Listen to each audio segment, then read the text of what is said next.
투자자분들이 가장 궁금해하는 종목들 무엇이 있을지 조금 더 심도 깊게 하나씩 파헤쳐 보겠습니다. 수상한 종목 업앤다운 엠뱅고드 정석일 매니저 함께 할게요. 어서 오세요. 네, 안녕하세요. 네, 안녕하십니까.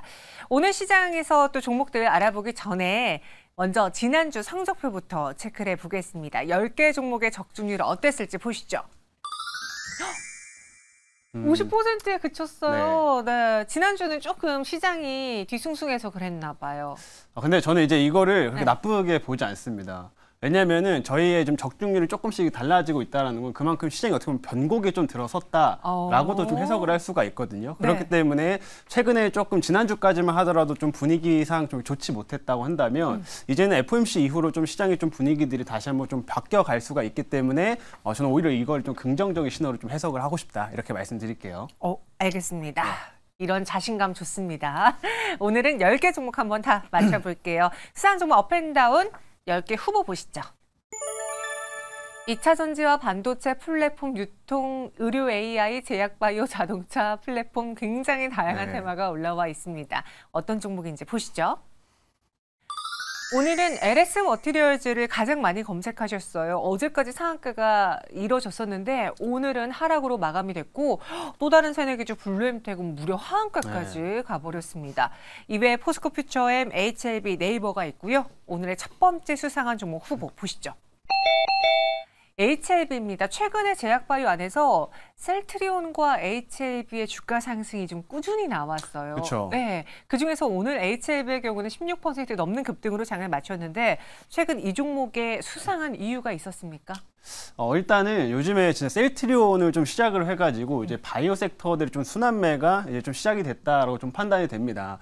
어떻게 보면 한동안 또 시장의 순환매가 쭉 한동안 돌던 와중에서 이 제약바이오 쪽으로 들어가는 수급은 좀 약했었거든요. 그러다 보니까 그동안 좀 많이 눌려있던 섹터 중 하나가 이 제약바이오였는데 이제 FOMC 또 전후로 해서 이런 좀 시장의 변화를 좀 기대하는 수급들이 좀 있었기 때문에 HLB나 이런 제약바이오 쪽으로 좀 수급이 이제 좀 이동이 되고 있다라고 좀 판단이 되고요. 물론 HLB 자체적으로 좀 개별적으로 굉장히 좀 큰 호재들이 좀 앞두고 있는 상황이기 때문에 오늘 이런 FOMC 이후에 성장성에 대한 좀 기대감 그리고 HLB 자체적인 모멘텀이 같이 이제 결합이 돼서 좀 큰 상승으로 연결됐다 이렇게 말씀드릴 수가 있겠네요. 네, 그럼 그 HLB가 갖고 있는 개별적인 모멘텀은 무엇인지 사실 말씀해 주신 것처럼 아무리 좋은 뉴스가 나오더라도 제약바이오주들이 길을 펼 수 없는 환경이면 그 뉴스가 빛을 보지 못하거든요. 맞아요. 근데 말씀해 주신 것처럼 금리 인하라는 그런 환경이 조성된 상황에서 HLB가 개별적인 호재만 가져온다면 여기도 더할 나위 없이 좋을 것 같습니다. 개별적인 포인트도 한번 짚어줄까요?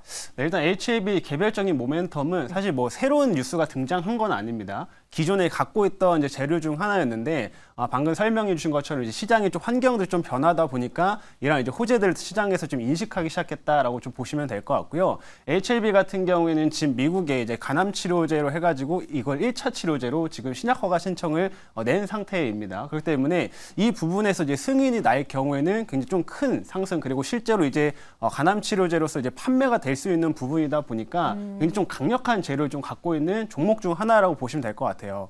그래서 이 재료를 이전에도 이미 갖고 있었고 지금 최근에도 계속 좀 반복됐던 뉴스긴 하지만 사실 환경이 그렇지 못하다 보니까 조금 올라갔다 또 빠지고 올라갔다 빠지고 이런 모습들을 계속 반복을 했었거든요. 근데 이제 FOMC 이후로 좀 시장의 분위기들이 바뀌면서 오늘은 좀 강한 매물대를 좀 크게 뚫어내는 모습이 나왔기 때문에 앞으로가 좀 더 기대되는 종목이다 이렇게 말씀드릴 수가 있겠습니다. 내년 4월, 5월경에 리보세라닙 간암 1차 치료제 승인에 대한 신약 허가 이벤트를 남겨두고 있다라고 했습니다. 그럼 HLB 이 기세 더 몰고 내일장도 올라갈 수 있을지 그 안에서 또 눈여겨봐야 될 제약바이오주 어떤 게 있을지 정리해 줄까요? 일단은 제가 지금 방금 설명드린 것처럼 뭐 제약바이오 안에서 지금 탑픽으로 뽑으면 HLB가 사실 가장 큰 재료를 갖고 있기 때문에 HLB가 가장 좋다라고 좀 말씀을 드릴 수가 있어요. 네. 그리고 이제 시장의 환경도 바뀌면서 이제 앞에 좀 어떤 악성 매물들까지 좀 소화를 시켰기 때문에 충분히 추가적인 업사이드는 계속 나올 수 있다 이렇게 좀 의견을 드리고 싶은데 제가 오늘 HLB 같은 경우는 조금 다운 의견을 드렸습니다. 아니 왜 좋은 이야기 다 해놓고요. 그쵸. 네. 지금 앞에 이제 매물대를 다 소화시켰긴 했지만 이제 첫 매물을 좀 소화시키고 나면은 단기적으로 한번 눌림이 나왔다가 다시 좀 그 흐름이 나타나기도 하거든요. 그래서 내일장 같은 경우에 조금은 눌림이 나올 수 있고 오늘이 좀 강한 상승을 한번 연결이 됐기 때문에 내일장 의견으로는 조금 다운을 드릴 수는 있겠지만 사실 그런 다운을 좀 부정적으로 바라봐야 될 게 아니라 오히려 좀 긍정적으로 좀 더 밑으로 내려왔을 경우에는 좀 채워봐야겠다라는 관점을 우리가 좀 봐야 될 것 같습니다. HLB 이런 간암치료제 쪽에 대해 조금 더해서 설명을 드리자면 사실 이거를 지금 중국에서는 이미 판매가 하고 있는 상태거든요. 판매를 하고 있고 실제로 임상 과정에서도 굉장히 효과가 좀 좋았던 완전간의 이제 환자가 나왔던 그런 약이었는데 네. 이거를 이제 미국에 이제 신청을 하게 되면 이제 글로벌 판권을 이제 생기게 되는 겁니다. 그래서 글로벌 판권 같은 경우는 HLB가 직접 다 보유를 하고 있기 때문에 판매를 하게 됐을 경우에 정말 이게 큰 이익으로 연결될 수 있다. 요 기대감이 있고요. 요 소식들이 이제 이번에 FDA에서 이제 5월 전으로 나올 가능성이 높기 때문에 내년 상반기까지 좀 기대를 해볼 만한 그런 제약바이오 종목이다. 이렇게 설명드리도록 하겠습니다. 네, HLB 다운 의견 주셨습니다. 하지만 그 다운이 나쁜 의미의 다운이 아니라 네. 조정 이후에 다시 올라갈 것이다. 살짝의 숨고르기 형식의 다운일 것이다. 라는 의견이니까요. 참고해 보시고요. 제약바이오의 탑픽 HLB 주셨어요. 다음은 카카오입니다. 오늘 카카오, 네이버 모두 다 흐름이 좋았는데 맞아요. 저 진짜 너무 궁금한 게 카카오랑 네이버가 둘 다 금리 인하했다는 수혜주래요. 그렇죠. 네. 근데 최근에 카카오가 계속 몇 년 동안 주가 하락한 게 고금리 때문에만은 아니었잖아요. 맞습니다. 네. 그런데 이거를 단순히 금리 인하 수혜주니까 지금 더 오를 거야라고 판단해도 되는 건지 그냥 상승의 이유를 갖다 붙인 건 아닐까? 이런 생각이 살짝 들었는데 어떻습니까? 카카오 같은 경우에 저희가 이제 여기서 여러 번 나왔던 종목 중 하나잖아요. 매번 또 이상하게 그죠. 매니저님이 하세요. 그래요? 네. 근데 제가 이 카카오를 한 10월 달 정도까지만 하더라도 좀 부정적인 의견을 좀 많이 냈었다가 한 11월부터 제가 이제는 카카오를 좀 사도 되겠다라는 의견을 좀 드렸었어요. 그때 이제 말씀드렸던 그 이유가 뭐였냐면 결국엔 3분기 일단 실적 발표된 이후였습니다. 3분기 실적에서 조금 개선세를 좀 보였고 실적이 그동안 좀 많이 부진했었잖아요. 그래서 실적이 이제 부진한 거를 좀 기록하고 제가 4분기 그리고 내년 이제 상반기 정도 같은 경우에는 올해 이제 광고 매출들이 크게 증가할 수 있는 시점이기 때문에 이제는 다시 한번 좀 반등이 나올 수 있다. 이런 부분들을 설명을 드렸어요. 그래서 이 모멘텀으로 최근에 먼저 좀 주가 움직임이 좀 시작이 됐었고 네. 그리고 나서 이제 금리 인하에 대한 모멘텀들까지 여기 추가로 더해지다 보니까 오늘 대표적인 성장주 쪽으로 좀 수급이 들어가면서 이 추가 상승이 좀 만들어졌다 이렇게 좀 보시면 될 것 같습니다. 그래서 지금 좀 여러 가지 호재들이 좀 동시에 이제 접목돼가지고 상승으로 연결되고 있는데 추가적으로 좀 카카오에서도 지금 그동안 요 사법 리스크가 조금 있었던 상황이잖아요. 그렇죠. 그래서 요거를 좀 관련해가지고 좀 체질 개선을 좀 하려고 좀 노력을 하고 있는 상태고 얼마 전에 이제 사령탑도 바뀌었어요. 바꿨습니다. 그래서 여성분으로 이제 사령탑이 좀 바뀌게 됐는데 제가 그 여성분 같은 경우도 이번 사령탑으로 좀 바뀐 여성분 같은 경우에도 카카오 벤처스에서 이제 CEO를 하시던 분이었거든요. 그래서 그분 같은 경우에는 과거에 두나무에도 투자를 하기도 하고 루닛이라든지 좀 이제 유명한 이런 기업들 지금 성장성이 좋은 기업들을 사전에 투자를 먼저 했었던 이런 이제 사업들을 이제 진행했었습니다. 그래서 어느 정도 안목이 있다라는 차원에서 그래서 카카오가 앞으로 신사업을 좀 확장해 갈 수 있다라는 모멘텀들이 아마 좀 반영되고 있다라고 보시면 될 것 같아요. 그래서 지금 단순히 이렇게 한 가지 이슈뿐만 아니라 좀 여러 가지 이슈들이 좀 종합적으로 좀 섞이다 보니까 좀 주가 상승세가 더 이어지고 있다 이렇게 좀 평가를 해볼 수가 있겠습니다. 실제로 주가가 11월부터 우상향으로 바뀌고 맞아요. 있는 카카오인데요. 여기서 또 하나 궁금한 거 사실 미국에는 오픈 AI라는 굉장히 큰 스타트업이 있고 네. AI를 대표하는 기업이 있잖아요. 물론 뭐 그 위에 마이크로소프트지만 그렇죠. 국내에서 그런 AI 흐름이 짙어진다면은 과연 그 선두주자는 누가일까? 누구일까? 지금 뭐 루닛도 있고 여러 가지 AI 주들이 있지만 그들이 워낙 시총이 좀 크진 않잖아요. 그렇죠. 대기업단의 수준은 아니잖아요. 그러면은 카카오나 네이버가 결국 리드할 것인지 아니면 그들도 워낙 하는 사업이 많으니까 AI의 선두주자라고 보기에는 좀 어려운지. 이게 좀 결이 다르다고 표현을 해야 될 것 같아요. 네. 일반적인 뭐 루닛이나 뷰노 뭐 이런 업체들 같은 경우에는 또 의료 AI 쪽이 좀 특화된 사업들을 좀 진행을 하고 있는 거고, 그렇죠. 카카오나 지금 네이버 같은 경우는 좀 다 이제 어떻게 보면 빅테크 기업들이 좀 준비하고 있는 것처럼 좀 범용성이 넓은 이런 AI 쪽 사업들을 진행하고 있다라고 좀 볼 수 있습니다. 그래서 제가 보기에는 이제 의료 AI 쪽도 충분히 모멘텀이 좋긴 하지만 해외 쪽 이런 빅테크 업체들하고 좀 비교해 봤을 때는 국내에서는 카카오나 당연히 네이버가 경쟁력이 좀 있다라고 평가를 해야 될 것 같고요. 네이버 같은 경우 이제 하이퍼 이제 클로버 X를 이제 이번에 출시를 좀 하고 나서 좀 그 이후로는 조금 모멘텀이 약해졌긴 했지만 사실 이 사업들을 계속 발전시켜 나가고 있는 과정에 있습니다. 그래서 이게 지금 당장 큰 모멘텀이 되진 않더라도 충분히 좀 중장기적인 성장 동력으로 작용할 거다라는 점에서는 저도 충분히 동의를 좀 하고 있고요. 네. 그리고 국내에서 이제 카카오나 네이버 같은 경우는 이런 그 AI 사업들을 진행을 했을 때 좀 더 국내에 특화된 사업들을 좀 할 수가 있겠죠. 그렇기 때문에 다른 이제 그 해외 기업들이 가질 수 없는 경쟁력 차원이 좀 그런 부분에서 경쟁력을 좀 가져갈 수 있다는 차원에서는 국내에서는 좀 모멘텀을 크게 가져갈 수 있는 그런 기업이다. 이렇게 좀 설명드리고 싶네요. 네, 네이버나 카카오가 그 주인공이 될 것이다. 오늘 두 종목 모두 다 네. 주가가 많이 올랐습니다. 카카오의 내일장 흐름은 어떨 것으로 전망하십니까? 카카오 같은 경우는 지금 방금 설명드린 것처럼 단순히 한 가지 이슈가 아니라 좀 여러 가지 좀 재료들이 좀 섞이면서 주가 상승을 좀 이끌어 가고 있기 때문에 네. 충분히 추가적인 상승으로 좀 연결될 수 있다라고 좀 보고 있고요. 이번에 FOMC에서도 결과가 좀 긍정적이고 금리 인하에 대한 좀 그 점도표를 내년 3번으로 좀 제시를 했기 때문에 충분히 이런 성장주 쪽으로 좀 자금이 들어가는 흐름들은 더 지속될 거다 이렇게 좀 평가를 해보고 싶습니다. 네, 그래서 카카오 업 의견 드렸습니다. 단순히 금리 인하뿐 아니라 체질 개선을 통해서도 그렇죠. 또 그리고 그동안의 리스크가 있었는데 해소하는 과정에 있기에 여러 가지 모멘텀이 더해졌다. 업 의견으로 드렸어요. 이어서 세 번째 수상한 종목 볼게요. 덕양산업입니다. 15%의 급등으로 오늘 정말 오랜만에 수상한 종목 업앤다운 상위에 올라왔는데 보니까 미국 정부가 모든 신차에 음주운전 자동 방지 장치를 설치할 것이다라는 소식 때문에 덕양산업이 올랐대요. 요즘 국내에서도 정말 이 음주운전과 관련해서 예전보다 그 처벌도 맞아요. 강해졌고요. 그리고 사회적인 인식도 굉장히 강해졌잖아요. 덕양산업이 어떻게 연관되어 있습니까? 사실 오늘 이제 해당 소식을 저도 좀 찾아봤더니 네.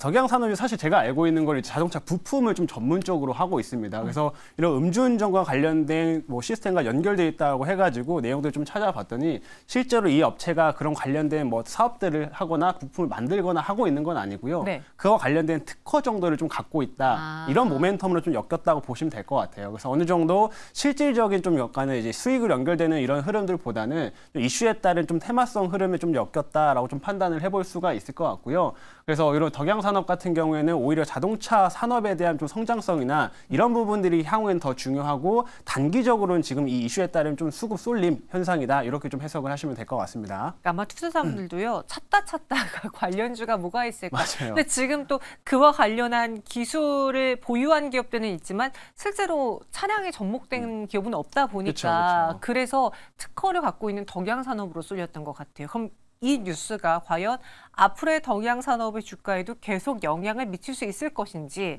아니면 오늘 정말 단순한 이슈 안에서 찾다 보니 덕양산업밖에 없어서 오늘 오른 건지 내일장의 주가 전망 어떻게 보십니까? 일단 덕양산업의 의견은 좀 다운으로 좀 제시를 드리고 싶고요. 하루 만에 끝나요? 뭐 좀 더 이어질 수는 있겠지만 최근에 이제 CXL 같은 이런 반도체 관련돼 가지고 새로운 테마들도 또 형성이 됐잖아요. 그래서 네. 좀 어떻게 보면 새로운 이슈들이 좀 등장을 하고 있는데 생각보다 연속성은 조금 약한 편입니다. 그래서 이런 음주운전 관련된 이슈도 지금 봤을 때 엮여 있는 종목들이 그렇게 많지는 않은 상태이기 때문에 조금 단발성으로 끝날 가능성이 높다라고 좀 평가를 하고 싶고요.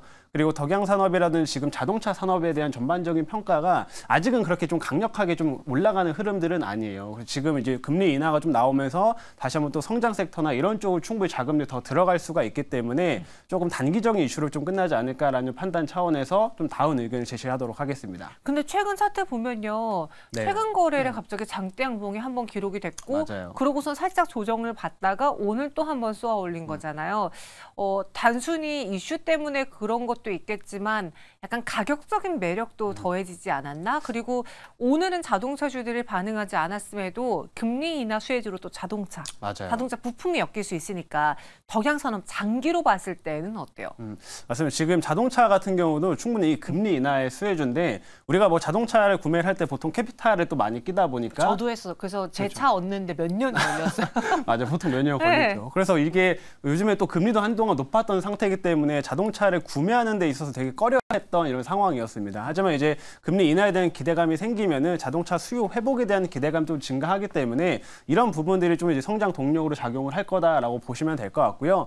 말씀하셨던 것처럼 지금 가격적인 메리트는 저도 충분히 있다라고 보고 있습니다. 단순히 덕양산업뿐만 아니라 뭐 대형 기업인 현대차라든지 다른 자동차 부품주도 가격적인 메리트는 충분하다라고 좀 판단이 되고 내년에 이제 어느 정도 자동차에 대한 좀 기대감이 좀 올라오는 시점일 때 충분히 주가 상승을 좀 이끌어 갈 수가 있기 때문에 조금 장기적인 관점에서는 지금 접근하기에는 좀 매력도가 있다 이렇게 평가를 드리고 싶습니다. 하지만 단기적으로 지금 또 시장이 또 성장 섹터 쪽으로 많이 또 순환이 돌고 하기 때문에 그런 부분들에 있어서 조금 지루하다라고 생각되시는 분들은 오히려 조금 피하시는 게 좋겠다라는 의견 제시하도록 하겠습니다. 장기적으로는 충분히 가격적인 매력이 있고 내년은 더 좋아질 만한 테마다. 자동차 부품 덕양산업 알아봤습니다. 마지막 수상한 종목 후보 보시죠. 루닛입니다. 오늘 5.77% 상승 마감했는데 오늘 단순히 뭐 금리 인하 때문에 성장주가 올라서인가 하고 봤더니 개별적인 재료가 있었어요. 맞아요. 뉴질랜드 유방검진 AI 기업을 인수했다고 하는데 단순히 AI로서의 사업성이라던가 규모가 커져서 좋은 거예요? 아니면 또 다른 의미가 있는 겁니까? 이번에 지금 개별적으로 나왔던 그런 해외 기업 인수 소식 관련해가지고는 어떻게 좀 평가를 하고 싶냐. 제가 이제 의료 AI 쪽을 보통 여기서 설명을 많이 할 때 앞으로 해외 시장이 훨씬 중요하다 이런 얘기를 되게 자주 했었습니다. 국내 같은 경우에는 지금 많은 병원들이 이미 좀 이제 솔루션 등을 공급을 하고 있는 상태지만 이제 이 부분에서 좀 큰 이익을 당장은 얻기엔 좀 어려운 부분이기 때문에 실제적으로 해외 시장에 더 많은 공급이 필요하다라는 의견을 좀 종종 제시를 했었는데 이번에 이제 루닛이 이제 해외 기업을 인수하면서 이런 해외 쪽에 대한 유통망을 좀 많이 확보를 했다라는 차원에서 좀 의미가 있을 것 같습니다. 이번에 인수한 그 기업 같은 경우에는 이미 미국에서 사업들을 지금 진행을 하고 있는 업체고요. 그래서 AI 관련된 사업을 진행을 하고 있는데 많은 이제 병원 쪽이나 이런 데 유통망을 이미 가지고 있는 상태예요. 그래서 이거를 인수하게 되면은 그쪽으로 이제 루닛의 이런 의료 AI 솔루션들을 공급을 할 수가 있기 때문에 이 과정이 좀 의미가 있다라고 좀 보시면 될 것 같고 충분히 루닛도 이제 해외 진출을 계속 좀 적극적으로 추진하고 있는 상황이기 때문에 향후에 좀 해외 시장에 대한 기대감 요거까지 이제 우리가 좀 볼 수 있을 것 같습니다. 네, 그래서 루닛의 이번 뉴스는 해외 시장 진출에 더 속도를 냈다. 그것이 그렇죠. 가장 의미하는 바가 크다라고 이야기해 주셨어요. 그럼 앞으로 루닛의 주가는 어떨지, 특히 올 한 해 어떻게 보면 마지막에 좀 힘이 빠졌지만 거의 주인공이었던 게 맞아요. 루닛, 뷰노, 딥노이드 뭐 이런 종목들이 많았었잖아요. 내년에도 올해와 같은 그런 비슷한 의료 AI의 성장을 볼 수 있을지 아니면 성장하더라도 지금 2차 전지처럼 성장세가 살짝 꺾이면 또 거기에 매를 들지 아니면 이미 성장세로 인해서 한번 뉴스가 부각된 만큼 두 번째는 좀 덜할지 루닛의 앞으로의 전망 어떻게 보십니까? 지금 설명하신 것 중에서 가장 마지막에 말씀하셨던 것처럼 이미 이제 올해 이제 큰 상승을 한번 겪었기 때문에 이제 좀 추가적인 반등은 더 나올 수 있다고 보여집니다. 하지만 그 첫 번째 시세에 비해서 좀 약할 수 있다라는 좀 의견을 드리고 싶고요. 지금 고점 대비해서 많이 조정을 받고 최근에 다시 한번 좀 하단을 좀 잡아가고 있는 그런 과정에 있는데 충분히 이제 추가적인 상승 동력은 더 붙일 수 있다라고 생각이 됩니다. 그리고 금리 인하에 대한 모멘텀들이 점점 커지게 되면 다시 한번 이런 의료 AI 쪽에 대한 성장 동력, 모멘텀들 그리고 수급도 더 충분히 더 이어질 거다라고 판단이 되기 때문에 주가적인 업사이드는 더 나올 수 있다라는 의견을 좀 드리고 싶고요. 다만 이제 올해 워낙 큰 상승세가 한번 진행이 됐기 때문에 이전에 고점을 넘기는 과정들은 조금 기간이 더 오래 걸릴 수가 있다. 이런 의견을 드리도록 하겠습니다. 네, 저희 시청자분 중에 하루님께서요. 루닛도 올해 또 개인 투자자분들이 많이 산 만큼 양도세 기준이 완화되지 않으면은 회피성 차익 실현 혹은 매도 물량이 나오지 않을까요? 라는 의견 주셨거든요. 근데 어떻게 보면은 루닛이 많이 오르긴 했지만 개인 투자자분들, 특히나 대주주분들이 많이 갖고 있을 만한 에코프로 BM, 에코프로와 그쵸. 같은 시총과 비교하면 작긴 해요. 그쵸, 그쵸. 그래서 여기에도 양도세 회피 물량이 나올까 안 나올까 어떻게 생각하세요? 그래서 루닛 같은 경우에는 그렇게 그 영향이 크진 않을 거라고 판단을 합니다. 말씀하신 것처럼 이제 가장 이 대주주 이슈와 직접적으로 연결될 수 있는 종목들이 뭐 이런 2차 전지 대형주들이기 때문에 네. 그쪽 관련된 영향이 좀 더 크다라고 좀 판단을 하시면 될 것 같고요. 그리고 루닛이나 이런 종목들을 보게 되면 워낙 주가 상승 올해 이제 한동 좀 가파르게 상승했기 때문에 네. 사실 많은 개인 투자자들이 중간에 좀 많이 나갔을 거라고 저는 판단을 합니다. 그래서 그렇기 때문에 대주주 양도세 좀 이슈와 관련해 가지고는 쏟아지는 물량들이 그리 크지는 않을 거다라고 설명을 드리고 싶고, 오히려 관련 이슈와 조금 연결돼서 봤을 때는 2차 전지에 좀 더 주목을 하자, 이렇게 설명드릴게요. 알겠습니다. 그럼 전체 10가지 종목에 대한 의견은 어떨지 함께 보도록 하겠습니다. LS 머티리얼즈와 블루엠텍, 새내기주는 두 개 다 다운 주셨고요. HLB, 덕양산업 다운입니다. 나머진 모두 업이고요. 새내기주의 열풍은 이제 좀 끝이 난 겁니까? 제가 보기에 이제 어제를 좀 기점으로 해서 새내기주에 이제 힘이 빠졌다라고 좀 판단을 하고 있어요. 네. 그래서 LS 머티리얼도 그렇고 어제 블루엠텍이 좀 막판에 또 급락이 한번 나왔었잖아요. 맞아요. 그래서 그런 흐름들로 인해서 이제 좀 새내기주에 대한 접근은 조금 이제 줄어들 거다라고 판단하기 때문에 당분간은 새내기주에 대한 투자는 조금 조심하자라는 의견을 드리도록 할게요. 네, 그러면은 이 중에서 가장 수상한 오늘의 베스트 종목은 어떤 종목입니까?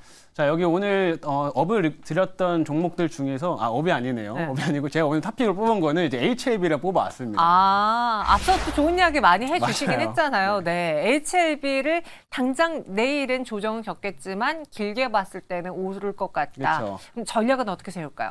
그래서 HLB 같은 경우에는 충분히 이제 업사이드 계속 나올 수 있고 5월 달까지 모멘텀이 이어질 수 있는 종목이기 때문에 한번 주목하시면 좋을 것 같고요.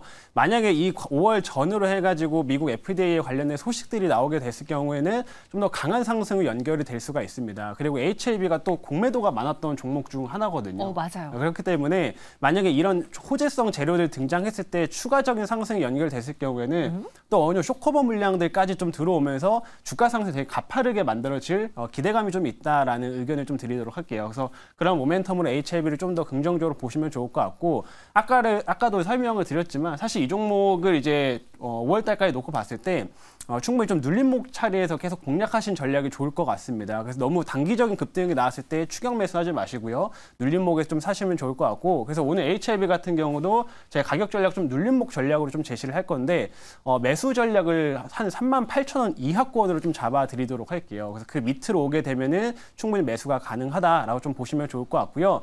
목표가 같은 경우에는 이제 그 이후에 이제 45,000원 정도까지 보시고 손절가로는 한 36,500원을 좀 잡고 대응하시면은 좀 더 이제 손익비 좋은 투자를 진행하실 수 있을 것 같습니다. 네, 목표 주가는 45,000원, 손절 가격은 36,500원 의견 주셨습니다. HLB가 오늘의 가장 수상한 베스트 종목이었고요. 정석일 매니저와 함께 알아봤어요. 오늘 설명 고맙습니다. 네.